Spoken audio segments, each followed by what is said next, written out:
Hello. Hey, how's my sound? Yeah, sounds good. Yeah. Yeah, I can't be too loud because it's literally 4 in the morning. Oh shit. Sorry, we could have done another time. No, no, it's okay. I work nights, so I literally finished work like an hour ago. Okay, I remember someone Yeah, saying that now. Yeah, that makes sense. yeah, I'm on London time. I think Sarah's dialing in as well. She said she was.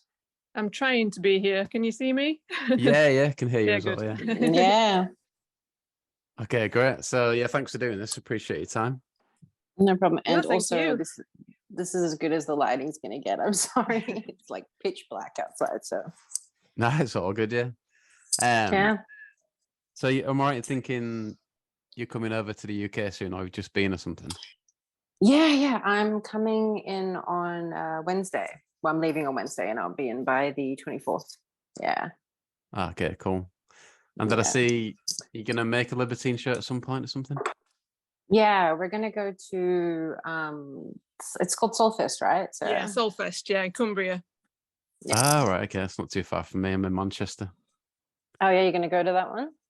I don't know. I saw him last year at Castlefield Bowl, which is really good. Yeah, because Yeah, I was at one. that one as well. It was really good actually. It was a good show. Yeah, it's great. Like the really quite unique venue, isn't it? Yeah. Wasn't the best weather, but it still is No, I really was good. gonna say we got soaked, didn't we? It rained a lot, but yeah. Probably do the same in Cumbria as well, Marta. Sorry. When's that? The end of the No. month then? 27th? Okay, Yeah. bank holiday, is it? Yeah, Is it? I think so. Yeah. Yeah, it's bank holiday weekend, yeah. Okay, cool. So that'd be good because yeah, they're not touring a whole bunch. I mean, it's pretty much it this year, so had to catch something. I feel kind of sad if I travel without seeing a show now because I've been traveling over for shows for like 7 years now, so got really used to it. Yeah. I find with like a lot of bands, they just like focus on festivals these days. I guess that's where the money is. Maybe I don't know. I think it's just they're a bit over touring this year. I think. I mean, they've been touring essentially nonstop since the reunion, the millionth reunion. You know, so it's been years and years of constant touring. Yeah, last year especially, that was super busy because they did shows here and shows in the Europe as well, and a load of festivals too. So last year was really busy. So this year is more like and then this year with like the album and stuff being recorded, I think they were just a bit like, oh, we're gonna do that this year and then not do as many live shows. Yeah, that's true. And then Pete's got his own like acoustic thing going on in between as well. Yeah, Peter's done loads. Peter's done loads more this year actually. He's done lots of solo stuff, but yeah, he's been doing loads of tours and stuff. Yeah, it's been killing me missing that. It's been, yeah, it's like, and so many of them like really last minute as well. So that was a real shame that it was like, in like 2 weeks he's going to be doing some and stuff. So yeah, it's a shame that with the timing. Yeah, I think next year will be crazy. I think it's going to be chock-a-block next year. We have our fingers crossed for an American tour. We have these lofty plans of following them around the US. So. Really? Yeah. Is that down to Pete being let in, basically? Yeah, basically. Yeah, because he's been really doing well for so long, so it's like really hopeful, but yeah, obviously it's to do with the American embassy, so that would be really cool to see, actually. Oh, yeah, absolutely. Yeah, not been for so long, and people over there would love to see him. There's so many people in America who are always wanting him to go, so it'd be really cool to see him be able to go back.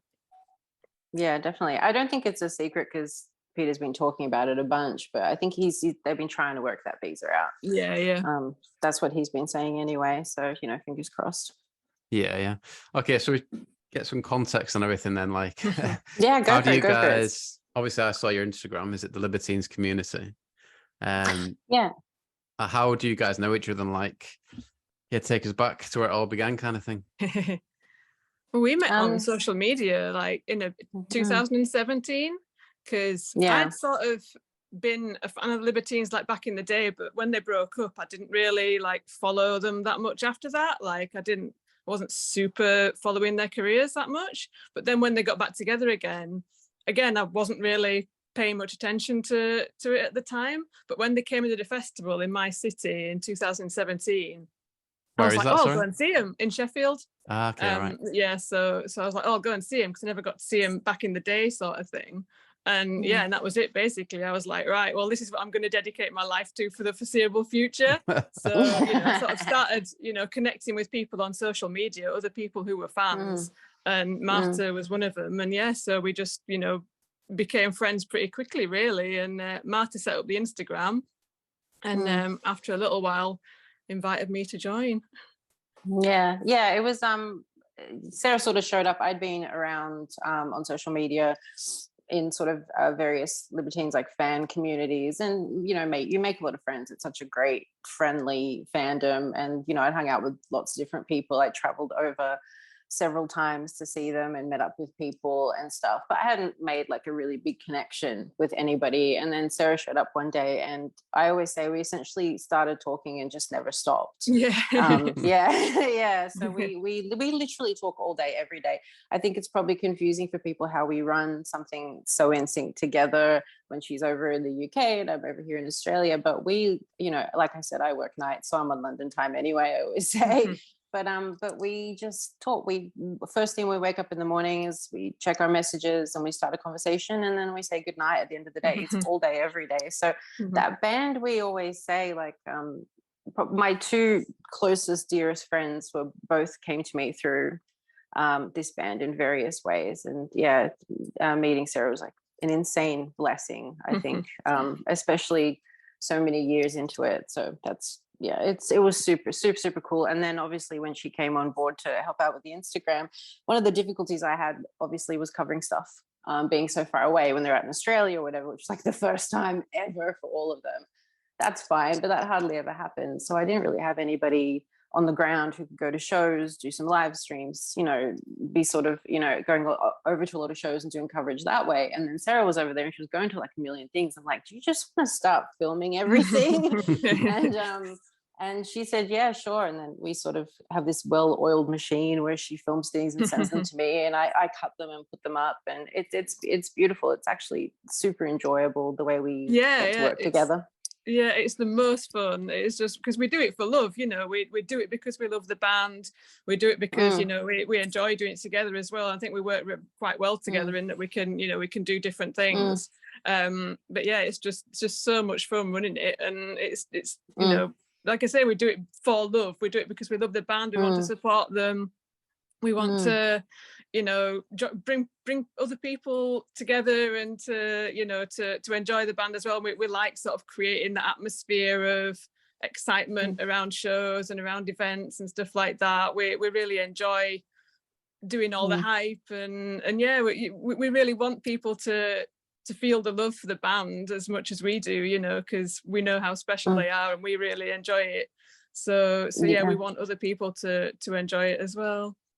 Yeah, and just that front row seat feeling. I think one of the difficulties again for me is being far away and missing a lot of shows. And it's just, if you can't be there, it's just so nice to have video and footage and have someone saying, oh, this happened at the show, and just those little tidbits of what someone said on stage, or maybe what they said to some fans after the show, and you know, some pictures and just everything, all those little bits that fans really notice and really care about, you know, what song they covered or what lyrics they changed, all these little things that you really enjoy when you're there. We just go out of our way to share them with everybody else who can't be there, and a lot of that came from me missing so much, and Sarah sort of providing that stuff for me, and then it sort of, you know, became for everybody. And I always say that we just go out of our way to try to give people a front row seat who can't be there.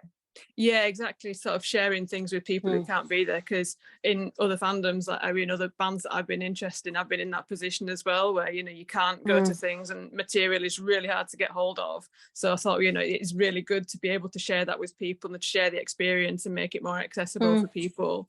And let people know what's going on as well, because sometimes things can happen quite short notice, and we sort of will find out about it through Instagram, you know, and we're able to share things, and then people hopefully can find out about stuff and you know, be able to get to it even if it's sort of quite short notice. Yeah, that one in Altrincham, like, was that a short notice thing? I'd have gone to that if I'd known about it. Well, Altrincham was really weird because that was announced like ages and ages and ages ago, but it was meant to happen in April. But then Yeah, I remember you because saying that. on May, or yeah, it must have been May, because it was when Peter's baby was due.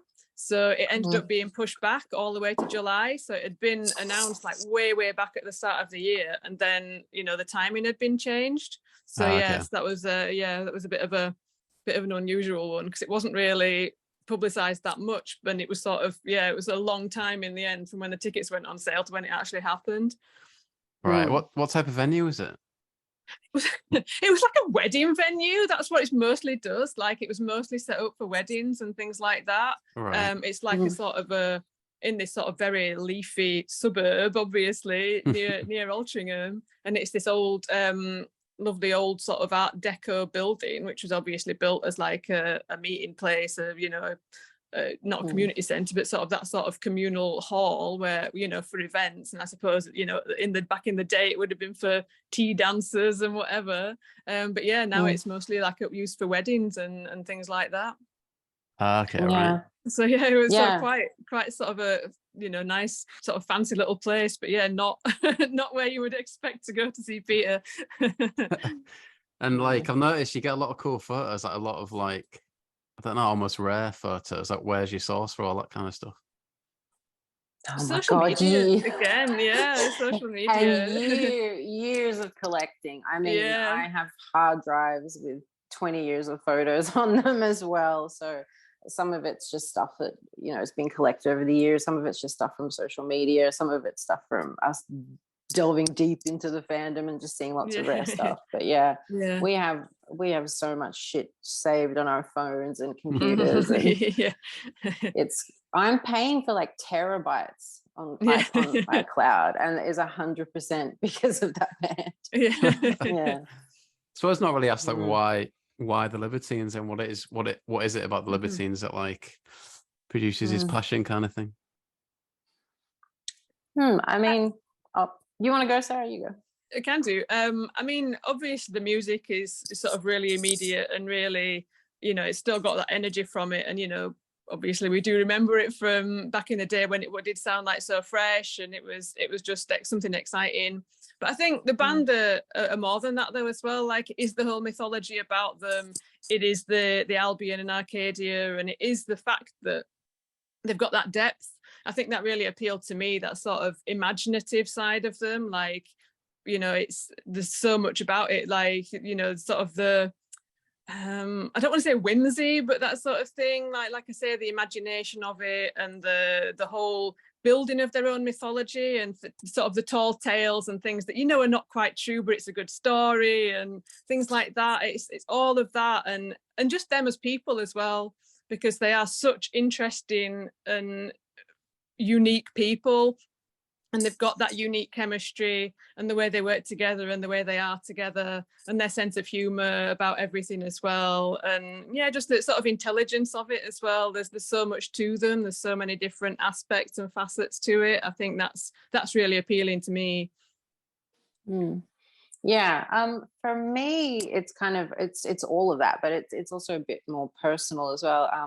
I first heard them back in 2003. I was very not paying attention to what was going on in kind of indie rock music. I was being pretty emo, if anything. I think I was on that route a bit, and it was very early on in my very, very good friendship with a very old and dear friend of mine, who we sat down in an alleyway one day, and he handed me an earphone. He goes, "Okay, you got to hear this band."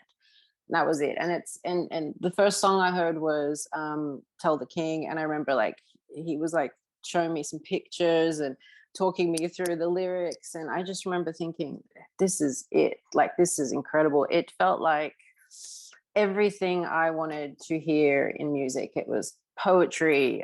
It was the mythology. It was. And you know, and they just look so cool, you know, like not just in a rock and roll kind of wank way. They look like weirdos, you know, but like in the best possible way, you know, like you just see them, you're like, I get these people, I get what they're trying to say, I understand this is speaking to me so loud. And I was obsessed with it from minute one. I remember it's like a minute into that song, I was like, oh well, I'm going home with this. I took it was CDs then, and I took the CD and the Discman home and just sat on the floor, I remember, for hours, like learning all the words. I'm very lyrically obsessed, and the lyrics in those songs are incredible. And I just never, for me, it was just, I heard something that that spoke back to me in a way that nothing had before then. And I've loved other bands deeply. I've been involved with other fandoms, but yeah, there was nothing like it. There's nothing else in my life that I heard, went home, and I wanted to change everything. I wanted to change everything. The way I was dressing. I wanted to change the way I was, what I was reading, what I was interested in, and all of that it just came at me 100 miles an hour. It was so complete. It's like a complete world is what it comes with. And it's just, you don't see that almost anywhere. I'm sure other people feel that way about bands they love, but I feel like there's a strong argument for there's not a lot of bands out there that create a universe in that way that you can get sucked right into. Yeah, I was thinking as well, it's that sense of connection, like you can really feel like you have something in common with them, like whether you do, whether you are a poet or this sort of the reading and the different influences and the music and the literature and everything around it as well, the whole culture around it. I think you can really feel like a connection with it and them as people as well, because they put everything out there as well, like everything is so personal that I think you can have that sense of connection on a personal level as well, like the things that they talk about and the things that they feel passionate about. I think that really connects with people. I think that really speaks to people in so many different ways, like both on an intellectual way and in an emotional way as well. And I think they do have a lot of different things that people can sort of latch onto like that. Yeah, it's custom built for hyperfixation. It really is. Yeah, it's a good tagline, that, actually. So have you always lived in Australia then, Marta? Yeah, I was born in Europe, but I've been here since I was a little kid. So it's a long way from the band, and they've only come out here as a complete band once. And that was just a few years ago. So, I mean, prior to that, they played Gaelic Club in 2003, which is literally down the road from my house. And I remember at the time I was still very new to them, and it was in the midst. Oh, it was 2004. Actually, it was 2004, and there, as you can imagine, that was in the middle of the most explosive kind of drama, and I was still fairly new to them, and I thought, well, they got back together that one time, so they'll probably get back together and I'll just catch them next time. And it was a long wait. It was a long wait, and then I couldn't get over for the 2010 shows. It was too few, and it was just difficult at that time. So yeah, I missed a lot. So when they got back together, I'm like, okay, I'm coming to them. Like, that's why I just started coming out every single year. And then they came here finally, all of them, which was epic. That was an incredible tour to follow around. It really felt like a hometown tour. It's hard to explain, but it was a completely different energy seeing them here. And it was super cool. Yeah, I imagine the 2004 one was Pete in the band at that point? No, see, so they'd come out there without him, which is why I missed the show. I kind of thought, oh, they'll get back together again next year. So I think Anthony came out with them that time. I'm very sure that it was Anthony out with them that time. And they literally played down the road from my house. And I just thought, oh, I'll catch them next time, because I just figured they'd sort it out again. And yeah, that didn't happen. Yeah, it was a really sad show. There's some reviews from it online, and I can't off the top of my head, I can't remember, but Carl was on stage saying something really sad, and the whole thing, I think in a lot of ways, I'm really glad that I didn't go then, that I did go and see them, and it was a big happy time and everyone was together. Yeah, that's the first time I saw them that year, and Pete wasn't there. It was at Leeds Festival. Yeah, how was it? Was it depressing? It's all right. It's like obviously great to hear the songs, but then it's just obviously not the same. Just kind of hoping he'd come out from somewhere, but yeah. For me, it's not even about how. It's not that I don't think it's going to still be great. It's just that there's a certain sorrow to it, I think, that I didn't necessarily want to engage with at that time. No, definitely. In hindsight, it seems like that must have been a really hard time for Carl specifically. When I spoke to John, Oh he was yeah. like, John said he was able to kind of check out from decision making, and like I think a lot was on Carl's shoulders, obviously. So it must have been pretty tough. Oh yeah, must have been absolutely hellish. I think there's a subset of people that maybe don't give him enough credit for how difficult that was and how well he got through it, you know, for better or worse. So yeah, I think there's a lot of praise that should come his direction and in terms of holding that whole period together. Yeah. And Sarah, have you managed to get out to Australia or anything? Yeah, I did actually. I went in 2019, so I didn't actually go for a Libertines, you know, when the Libertines went out there, but I went out to see Marta, yeah, just before the pandemic. So yeah, that was good. We had a road trip and that was fun around New South Wales, and yeah, so yeah, that was really nice that I was able to get out there. Although I went to Japan on the same trip. I did go and see Carl in Japan when I went to Japan to see Carl, and then went to Australia. So I did manage to see Carl on that trip. Yeah. Oh, what was he doing there? He was doing some shows like with a band, but not the Jackals, but well, Jay from the Jackals was there. But he just did sort of solo stuff, and yeah, they were really good shows. It was really kind of part of like a festival sort of thing, and it was a bit of a weird setup the way it was organized. But was that when Drew was playing with them? Is that something else? I don't think he did take Drew, but no, Drew played with him at other times. Yeah. That was last year. Drew played with him. Yeah. Okay, right. Yeah, because he did solo tour last year as well. Yeah. It's weird how like they're all like, they must be all mates behind, I don't know, all these different bands kind of thing. Yeah, well, yeah, it is a sort of, we always say it's like a sort of a big family feeling, really. Like there are so many members of sort of the extended family, and it's really nice how they keep people within the family for, you know, for such a long time, and it really does feel like really friendly and really, yeah, even if people might have little spats, it really feels like it is, everybody is, you know, there for each other, and you know, everyone's sort of connected, and it's really sort of nice atmosphere. Yeah. And what about like the side projects like Baby Shambles, Dirty Pretty Things, or Yeti? Like were there bands you got into, or was it more just Libertines kind of thing? Yeah. Oh yeah, I'm massive Baby Shambles fan, massive Dirty Pretty Things fan. I have some DBT lyrics tattooed right here in Carl's scroll. Okay, which ones? So I've got mine as well. It's from the same she's song. got one as well. What's the song? That's from Truth Begins, which is which is kind of like our song. If we had a song, I think that would be our song, because that we got feels about that one.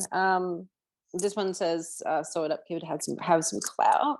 And Sarah's one. Mine's All the Friends You've Not Yet Met. Yeah. Yeah, so it's just lines from that song. Yeah, so big Dirty Pretty Things fan, a huge Baby Shambles fan. Love Yeti. All their side projects are amazing. I don't think they've ever produced anything that we didn't enjoy on some level. No, definitely. And I think sometimes, I mean, I always go on about this, like people will say like, oh, the Libertines had so much potential, and it's like, well, yeah, but equally when they did their solo things, they've produced some incredible music. So I don't think anything has been wasted. You know, I think they've produced so much great work, whether it was together or separately, that I think that we, you know, we get to enjoy all of that, even if it wasn't that done by them together. And so, yeah, I don't think anything, you know, ever got wasted. Oh yeah, I agree. Yeah. Like, I'm sure you've read Pete's recent book, and it just sounds like it had to happen. That they had to break up. He's never got to the point where it just wasn't like feasible anymore at that point, I think. I think we're a bit suspicious of that book, Sarah. Yeah, go on. Well, Peter hates it, so that's the funniest thing. Peter thinks it's terrible. I know. I made this. We did a Halloween post, and I made this joke on there, like, you know, that said, you know, his biography that he hasn't read and doesn't recommend, which I think kind of says it all. I don't know. When I got an advanced copy just to throw my clout around. No, I read it a little bit before it came out, and I remember saying to people before they'd read it that it read to me like a very long form interview, and like a lot of long form interviews that he does, sometimes he ends up contradicting some of the things he said in there. Sometimes he will tell a different version of the same stories. And I felt like it was going to be a really long form interview that he was going to start contradicting the minute it was out, which is exactly what happened. So yeah, I don't know. I think I think people have this feeling about biographies that they're kind of the be all and end all, like the last word or the final truth of a matter. And I think in the case of that one, it read more like just a really long interview where it didn't necessarily, I think, tell me everything I wanted to hear. I enjoyed reading it. I'm not saying that at all. There was a lot of cool and interesting stuff in there, but yeah, it felt more like a big long interview to me than a biography.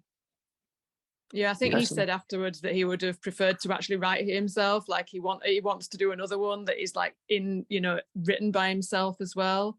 Don't know if that's going to happen, but yeah, I think he was, he said, oh well, also as well, they took all the good bits out, obviously because the lawyers had to have a say in it. So there were some things that he wasn't allowed to put in, which obviously he would have preferred to have a bit more free reign over it as well.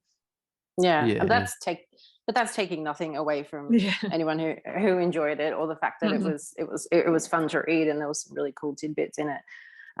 Yeah. I've never read Carl brought a book out, didn't he? I never read it. Cal's book is really, really Carl's good. Book is brilliant. Oh, really? I'll definitely get it then. Yeah.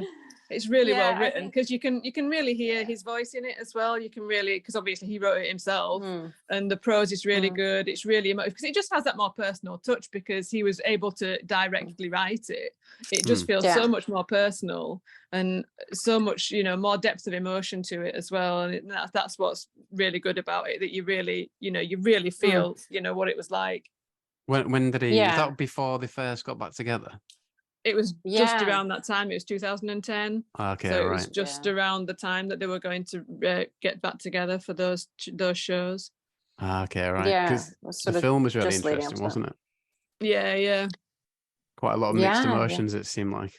Yeah. It was tough. That thing's incredible. That's an incredible artifact. Yeah, it's really, again, just like full of raw emotion, isn't it? Yeah, it's I think some people find it kind of a downer maybe, but I mean, I think to a lot of us it's such an incredible artifact of a specific time. There's a lot of pain in it. There's a lot of I think the craziest thing is watching two people who clearly have deep love for one another try to break the ice really slowly. With mixed results, and it's a crazy cool artifact. There's not another rock documentary like it. I can't think of anything that approaches that level of but like everything with them, it's just so raw, so personal. Such great insights in it, and just in the interviews as well, there's so much like you say, it's just raw emotion and just nothing is filtered. It's all out there. Yeah, I think there's a bit at the end where Carl says something like, Pete will always be the Pied Piper or some Pied Piper. And like, it says like there's still a lack of trust there. And it's like, wow, even after all that, it's still almost like back at square one. But obviously they've come a long way since then.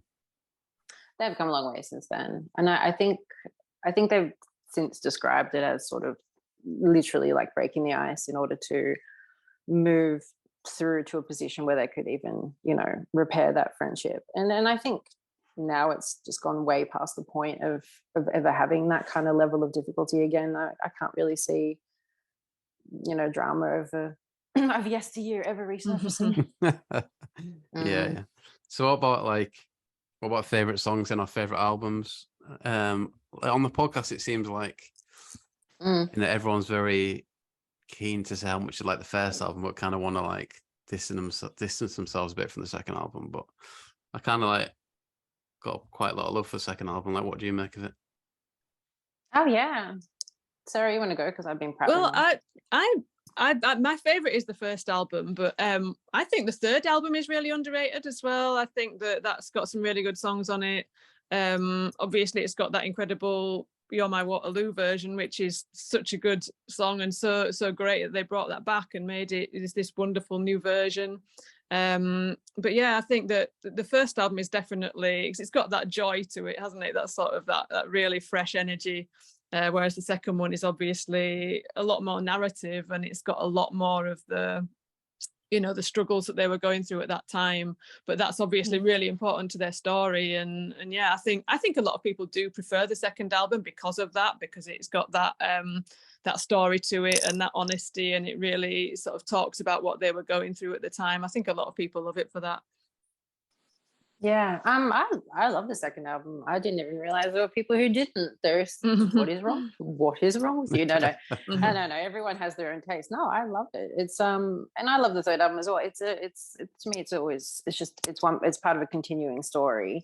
You know, and it's a story with these three, you know, incredible chapters of, you know, kind of your joyous, rebellious beginnings, your hellfire and damnation, and then redemption, and it's a beautiful story arc in that way. So to me, they all belong to each other, those albums. You know, they all speak to each other. So yeah, I love that album. I love all of them. Yeah, totally. I think that cliche, but that I think that self-referential thing is really something that interests people as well. Yeah, they are telling the stories. They're telling stories about themselves, and you know, it's sort of, it got that personal feeling, while also having these sort of more flights of fancy and stories about characters and yeah, their own world and things like that. I think all the albums have kind of got elements of that, even though there's a lot of sort of more melancholy on the second album. But like Marta said, I think that's a really good way of putting it. It is like that triptych, isn't it? It's like, you know, here is the, you know, all the bundle of energy of the first album and how everything was new and they had that excitement. And then it goes through sort of the trials. And then, like you say, it is redemption at the end. And I think that's the really wonderful thing about the whole narrative arc. I always think, you know, it couldn't have been written any better. You know, we always say that it couldn't have been, you know, a better script. That if they could come through all that and get back together and make this, you know, actually really good third album after all of that they've been through, and got back together and working together still and still producing music, it's such an inspirational story, especially Peter, who's been through everything that he's been through, and the others have obviously now helped him through that. I think it's just such a brilliant story, and I think that that they tell it through the music as well, I think is really sort of creative, and really using everything that they've been through and putting it into the art. And I think that's really, you know, really admirable. Yeah. And then what about in terms of new album? It seems to be like dragging on a little bit, but what do you expect from it? What do you hope from a new album? I mean, the album is ready. The album is done. Okay, right. I don't think that's a secret. I think Peter's talked with it. Well, they've all talked about it, you know, in interviews and stuff like that. They have talked about it, so it is done. But obviously, there's a lot of process to go through before it's released. But the latest that Peter was saying recently in interviews that he's done was it should be January, February time when it's released. So yeah. Yeah, I mean, he did play a few songs from it at his solo shows that he wasn't supposed to do. No, he wasn't supposed to. Who can stop him? It's Peter. No one can tell him what to do. And they sounded great. Like the ones he has played so far, they sounded amazing. So yeah, we're excited for it. I don't know, like even I was kind of like, oh, what the fuck's the fourth album going to be about? Because there is all this sense that they're always, like I said, telling this sort of story of their lives and their relationship, and it's got those obvious arcs, and now like they're a few years, almost a decade past that moment of reconciliation, and you're like, oh, what are they going to sing about now? Like mildly irritating each other, you know what I mean? Like what's this what's it going to be about? And but we heard those songs and I thought, yeah, I guess what it's about now really is just exploring as a band musically, just making the kind of music they like, the kind of music they want to make together, a reflection of how they inspire and influence each other, you know.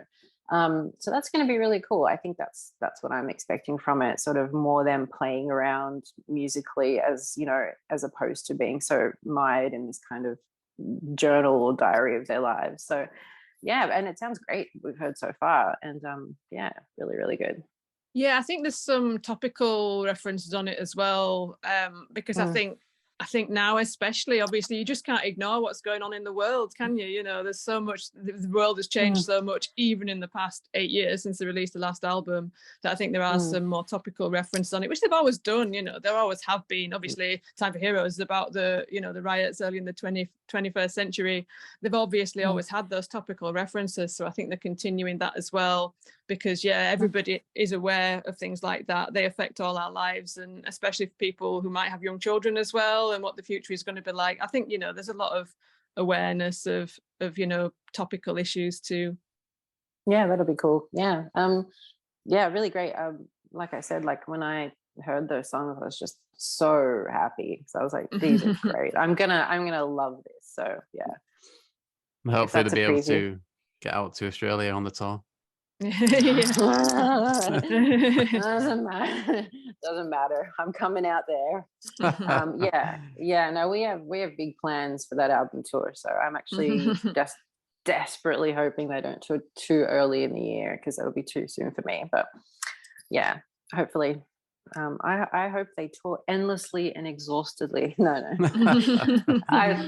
I feel for them as people working that hard. But yeah, I can't wait to see that album tour. It's going to be super exciting. Yeah. And isn't there a film about Pete in the works as well that's been, don't know, is his wife made it or something? Yeah. Oh, yeah. It got shown at a film festival a little while ago. I'm not completely sure what's going to happen with it now. We haven't heard any more about it, but obviously they've got the baby, so I suppose that's a bit of a priority. But yes, that's right. They did make a document that she'd been filming for a long time, over the whole time they've known each other. So yeah, there was obviously a lot of footage included in it. But yeah, that'd be really interesting to see as well. She's been filming forever, so I've been wanting to see that. A lot of us have been wanting to see that footage for a really long time, because she's been there. Like if you watch There Are No Innocent Bystanders, she's in the background of all of that with a camera. Oh really? Katya's, look out for her. She's in the back of it all the time, and she was there through all of that, and she was around before that as well. And so she's just had a camera pointed at him endlessly through some seriously significant moments. And we've been dying to see that footage. So I can't wait to see that. I mean, last I checked, they were looking for a distributor, and I haven't heard anything since then. But yeah. Okay, yeah, that'd be great to see. Yeah, that'd be amazing. And have you actually met them ever then? Yeah. Oh yeah. Loads of times. Yeah. Oh really? Sarah's definitely gotten more opportunities than I have. But yeah, several times. For me, like being over here again, marooned on this island. I always see people have those incredible experiences where they sit around and talk to them and get to go do stuff with them, have a drink or whatever. And I'm like, oh, one day. And that sort of it happened for me when they came here. And I think that's because the shows are much smaller. It was a lot more local. And I'd very briefly sort of said hello to them before at like other shows, just sort of waiting around and saying a quick hello. But when they played in Melbourne, after Melbourne, Carl came out to chat to everybody. He literally sat in a gutter in an alleyway with this group of 15 of us and just talked shit for hours. It was super fantastic. And I remember just sitting there thinking, yeah, okay, if this is what everybody gets to do all the fucking time. Yeah, and it was super fun. And it was really, really cool, because he's as anyone who's ever spoken to him or met him knows, he's crazy attentive. He's so good at making people comfortable, and he's so witty, and he's always filling every weird silence. And so he was so much fun to talk to. And that was, I met Peter for the first time in Brisbane, and had a chat to him as well, which was quite funny. Pretty much all we talked about was how we bought a hat at the airport and things like that. Yeah. And then in Brisbane as well, we had a super fun time with Carl and Gary. We ended up hanging out on their hotel balcony until dawn, again just talking shit, and it was super fun. And for me, who'd never really had those experiences and kind of watched them from afar, it was super normal as well. They're like any group of like cool mates that you have where you sit up until dawn just talking about, you know, whatever, music, politics. Russell Brand. I know what Russell Brand came up a lot of times for some reason. And just anything. So yeah, we've had some really cool experiences. Sarah's had some super awesome ones. Tell them how you had to drive Carl home. She didn't have to, but she offered. Well, yeah, they're always so generous with their time, you know. And yeah, I went down to Margate to see Carl's sister did like an autobiographical play that was really interesting at Justine's, like she's Carl's nightclub that he has in Margate now, which is a really cool little venue where they've, you know, they're putting on bands and they've got, you know, different nights and different events happening there. And his sister put on this play. So I went down to see that. And yeah, we just sort of, yeah, like Marta says, you know, we were just hanging out at the end of the night and it's just like so normal and so friendly and just so comfortable, especially, you know, even because it must meet so many people, but he always makes you feel like you're special and, you know, you're interesting and you've got interesting things to say. And yet at the end of the night, I was the only person who hadn't been drinking, basically. So I was like, I can give you a lift home if you want. never to be seen again. A lift home. So yeah, that was a personal highlight for me. Oh my God. The pressure though, you know. I did drive at like 10 miles an hour. I was like super careful. doesn't kill anybody. Yeah. So yeah. So that was one cool one. But yeah, but we've had loads. I mean, we hang around and try to have a chit chat whenever we come to a show, and yeah, it's always super cool. We've had loads of interactions with Peter as well. I have to share this because this is, if anybody wants to know what to buy him, if you want to ever give him a gift, bring him silk cigarette cards that are like 100 years old from like literally the turn of the last century, because he fucking loves them. And I bought some because he had like I saw in a video somewhere that he had a collection of cigarette tins and cards, and I'm like, oh, and I was in an antique store once and I saw some, so I picked some up and I gave them to him at the Hackney show? Yeah. When he rolled up with the two huskies. Yeah. And I gave them to him and just handed it to him and he walked off, and then he came out like 30 seconds later going, who gave these to me? And I'm like, and he just started Googling. He made us Google them and he was looking them up, and he was so thrilled and excited by these silk cigarette cards that every time I see him, I bring him more. So he's just, I must have given him like 100 or 200 of them at this point. And he sits there going through them, like telling me which ones are valuable and which ones I shouldn't have wasted my money on, which is really helpful.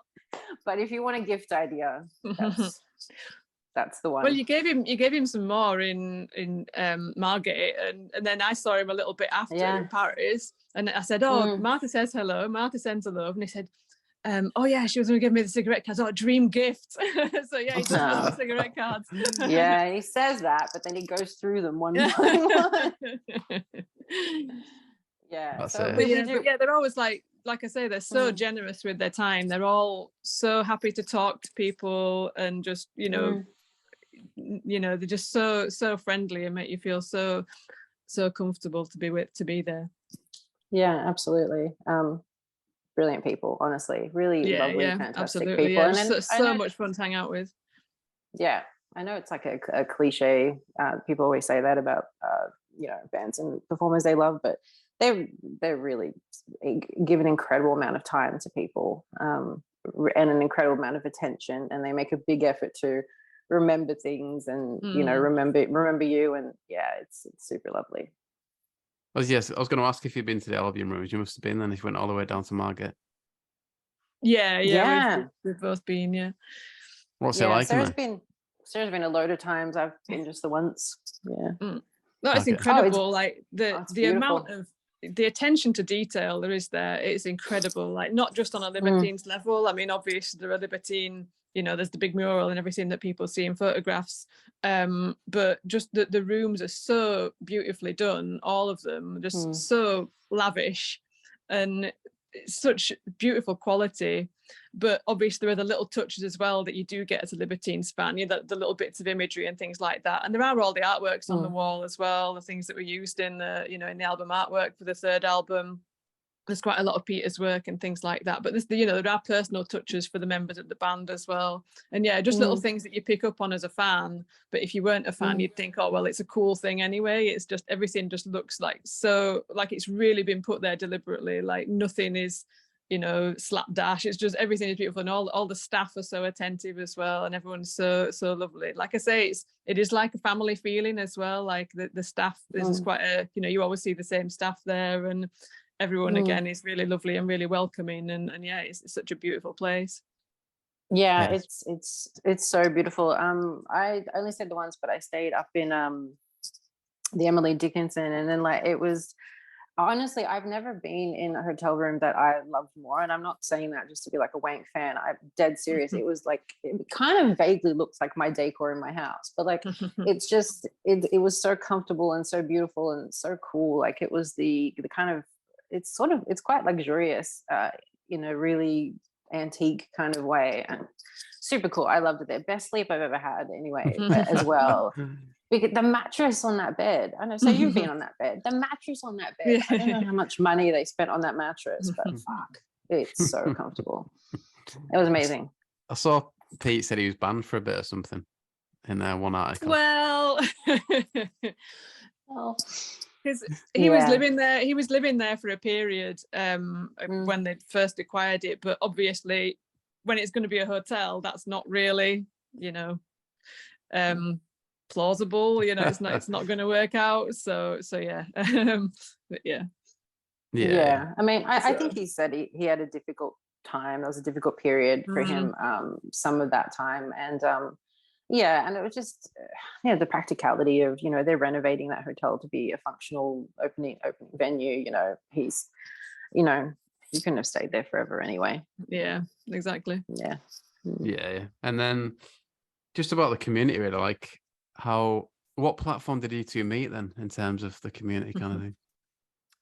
We met on Tumblr actually, which is like nobody uses anymore. But around the time of the reunion, like 2014, 2015, that kicked up really hard. There was a really passionate, dedicated, really loud kind of fandom on there, and I kind of wandered over there because I was like sort of looking for somewhere to get involved, again in sort of a fan community, because I hadn't really, there's sort of Facebook groups and stuff, but there hadn't been a really lively one in that interim for a while, and it was really, really lively on there. So I kind of got on there, and I used to post a lot on there, and then Sarah came along, and then that sort of died down, not because of the band, but just because Tumblr is just dying. It's becoming very MySpacey, and so we went over to Instagram, where there's still kind of a lot of movement. Is that the main place then now? I would think. Yeah, probably. Active. Yeah. Do you use Reddit much or anything? No, not really. Sarah hates I can't understand it. That's my boomer trait, is that I can't understand Reddit. No, not really. And it's, I think the most movement at the moment is on Instagram. There's Facebook groups that post a little bit, but that just seemed like the most lovely space. Yeah, Instagram is sort of, it's quite immediate as well. It's very searchable, so you're very able to to put up content and have people find it. I think it's quite easy to connect with other people as well. It's quite easy to find stuff. Yeah. So you should have brought the bandana down. I'm sorry, I just had to say it. Should have brought the bandana down. I never thought of that. You should have. You should go get it if there's time, because so Sarah owns something that I will one day steal from her in her sleep. So at I can't remember when it was a while back. Pretty Things show. It was. Sounds like a cow thing, a bandana. Yeah, after the Dirty Pretty Things show in last year in London. Yeah, Carl gave me his bandana, and it's like my most prized possession. I was like so blown away. I was like so thankful. I want to make something clear though. This isn't just a bandana. That's like the flag bandana that you have seen in 1,000 iconic images. Like you've seen it. You've literally seen this thing. And if you're Union a Jack? fan. Yeah, it's like half of one. It was obviously like a silk scarf, but it's like half of it now. So the other half someone else must have it. But it's It's super iconic, and every time I see a picture of it on stage, I'm like, gonna steal that fucking thing so hard. But yeah, that was another, like, I was like super grateful. I was like, I don't even know what to say, because it's so, but yeah, like I say, you know, they are just like so generous, and I mean, they all give things away, and you know, little items, little souvenirs that you can have, and it's just so lovely. It's just so kind that I'm just like, it's like, I treasure it. It's my prized possession. Yeah, they do.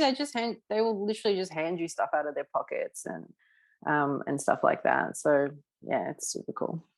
Yeah. And then you mentioned your Dirty Pretty Things tattoos, but if you haven't already got one, what Libertine song would you get tattooed, do you think? Oh my God, I've got like 4. Okay, so right. I've got a line from, I have a bunch. So I've got a line from Tell the King, which Peter wrote out for me. I think that was at Hackney he did that one. Or did you get that one for me? Because sometimes Sarah last one for me. I think that was at Hackney. How does that work? Does he write it on your arm, or does he write it down somewhere? No. Okay. So I understand the visceral thrill of having them right on your arm. I did because, you know, they'll be holding onto your arm. You have this cool moment where you're getting written on. And I did that once, and I got Carl to write something for me, and it was such a mess. And, you know, bless him, but I will never tattoo that. So I will get him to write it again, what he wrote out for me, on a piece of paper at some point. But yeah, I just get it in a piece of paper. I've got a little autograph book that I keep them all in. Okay. I just realized I sound like a dribbling nerd when I said that. But I have a little autograph book I keep those in. So yeah, so at Palace Gates I've got the Libertine, which Carl wrote in Melbourne. These are all in the book. Like a Penny Brings, Sarah got for me, and she actually got that for me when Peter was staying at the Albion rooms before it opened. And do you remember? You've forgotten this already? No. But I think it was actually on the tour. He was living there, but it was when they were on tour. That's right. Yeah, it wasn't actually in Margate. I don't think it was when they were on tour. Sure? I think it was in Leeds. Oh, was it? Yeah. Anyway, well, she got this for me. She got this for me, written out for me. It's Like a Penny Brings, which is one of Peter's solos, and then sort of could have some clout. Carl did for me. I think that was at Hackney as well. We did a few. Yes, it was. That that was in Hackney. So I have a collection. I haven't finished either. I'm slowly turning into a lyric sheet. That's my. I need one more Carl one, because it's a bit unbalanced, because I've got a few of Peter's. I've got a little squiggle that he did as well on here. So I'm trying to balance. I'm keeping it balanced. I like to give the children equal love. What about you, Sarah? Oh, that's a good question. Like I say, I've got my.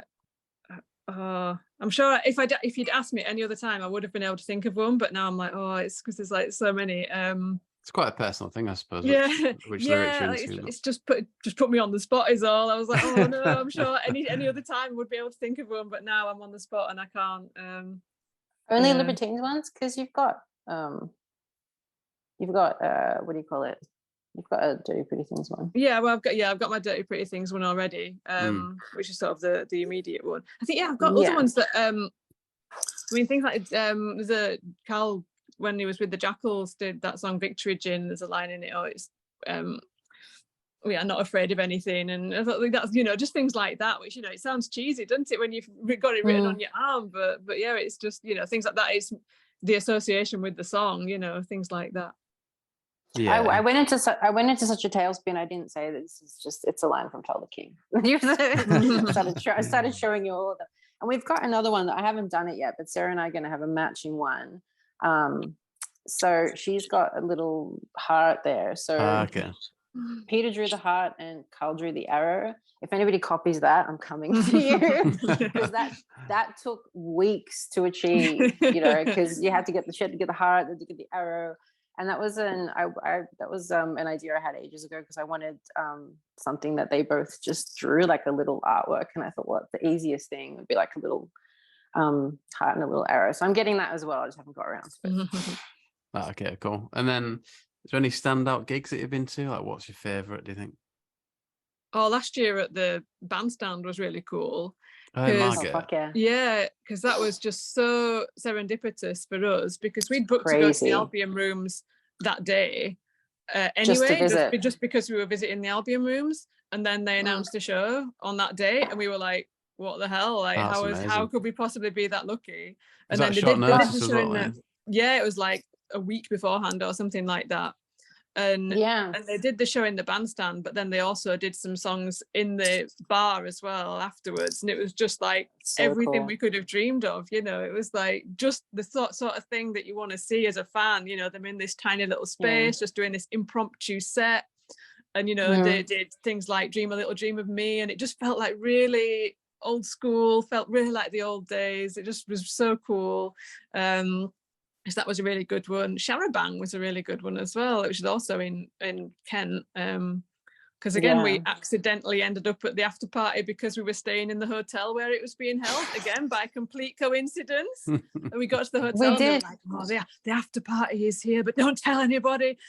I know. That was a cool experience, and nobody believed us. I think to this day people think that we blagged that somehow, but we didn't. We were staying at the Walpole Bay Hotel, and they happened to be having their after party there, and we had no freaking idea. We just checked in because Sarah loves that hotel. I love that. We love old hotels, and it was just the coolest hotel in Margate. And we checked in, and the lady at the desk was like, "The after party's here. I'm going to give you some passes, but don't tell anyone else." And we were like, "On pain of death, on pain of death." yeah, that's right.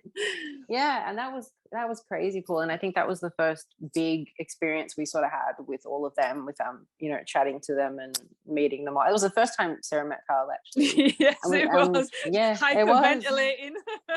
Yeah, I made her come up. I'm like, "I just Carl, you can talk to Carl." Anyway, you know, because I felt very seasoned at that point because I got to chat to him a bunch of times, and I already knew that he was so lovely and so welcoming, and he would make it very easy for her. So I was like, "Get up here." And then we saw Peter a few times. He was riding around on a on his hoverboard just in the middle of the night. It was like 2 at 3 in the it was like 2-3 in the morning, and he didn't come to the party, but he kept hovering by it, like looking kind of moody. So I think there was some tensions that evening, and he was just sort of wheeling by, like you'd see him float. Yeah, it was a really weird experience. But we went past him in the street, like we were on the street outside where the Albion rooms was, because it was before the Albion rooms was a hotel, and it was when he was staying there. He was living we were there, just walking along there at like 2:00 in the morning, and this sort of figure on a hoverboard rounded the corner, and we were like, "Well, who is that going to be? Of course it's going to be Peter." We're just like, "Hi," and that was it. He was going the opposite direction, so we just like said hello and just carried on going. Yeah. When you say hoverboard, what do you mean? You know, one of those little things that had the wheels on it. You don't see them anymore very much. No, but you know, when those, lots of kids used to on it. Yeah, exactly. Yeah, he was floating around on that thing. Yeah, we like, "Hi, Peter," and he was literally, "Hi, Peter." He went, "Hello." We're not bad. We just like it was a normal thing to happen. Yeah. I still have Carl's lighter from them, but he won't. He's not getting it back. It's from a burlesque club, so I don't. Anyway. Well, yeah, I was cheers for your time. So you did get some quite wild stories in. It was just really eccentric stories. I think that's it. It's not like, oh, crazy, you know, really out there stuff, but it's just the really eccentric little things that are just really funny and just really memorable. Yeah, absolutely. Yeah, you've done well, it sounds like. Very well. Like, really, we are so lucky, and we always, you know, we look back at stuff and we just think how fortunate we are to have had all these experiences. And yeah, it's just so much fun. Like everybody around them as well is just so kind to us, and we're kind to everybody. You know, they're so giving and so happy to help you. You know, and to you know to welcome you. It's just we're so lucky. No, 100%. Really, really grateful. We never take it for granted. Every single time anything cool happens, we have a total fangirl meltdown. We never get used to it. Yeah, we just love it. Yeah. Yes, you actually probably noticed, that the fangirling is strong. Very high. I'm terrified to watch this back when I started ripping the tattoos out everywhere. It's all good. If you could send me some photos as well, that'd be great. If you with the band, then I'll put them along with the video. Yeah, we've got a bunch. Yeah, we'll send some over. Yeah. Okay, nice one. Well, hopefully I'll see you at a gig on the new tour probably next year. Excellent. I hope you got what you wanted from that, because you know we weren't really 100% sure what you wanted to do. So no, it's great. Yeah, just like not spot on. Just trying to get some extra stuff for like Patreon and YouTube. So that'll probably go on Patreon tonight or Yeah, tomorrow, and no it'll be on worries. YouTube this time next week. Yeah, no worries. Yeah, Cool. yeah. But yeah, really appreciate that. We'll No, have to thank tell you you. the Yeah, thanks. we'll have to tell you some of the crazier stuff off the record. Yeah, I look forward to that. Yeah. No, it's not that But yeah, I'll give you a shout. I'll get at some point. Yeah, We'll have to definitely. go for a Cool, drink or thank something, you. Yeah, definitely. You should come to the Cumbria show. It's close to you. It'll be good. Yeah. Just trying to think. I might be able to do it. I've got to see if I've got my boy that weekend. But yeah, if not, then yeah, sounds great. Bring him. Just keep him out of the mosh pit. I've seen someone with their kid it was at Charabang actually. Someone had their kid on their shoulders, like a little kid. And I just looked at this. I'm like, dude, you're gonna want to move, man. Like, because as soon as it kicked off, like that child had to go. Yeah. Oh, nice one. Yeah. Well, I'll let you go to bed, Marta. Anyway. No, don't worry. I'm still up. I go to bed like at 7 a.m, so all good. Right. Okay. Cool. Yeah. All right. Cheers, guys. Thanks for that. Thank you. That was Yeah, great, it's nice to talk to you. Thank you. Yeah. Take care. I'll be in Yeah. touch. Thank you. Thank you.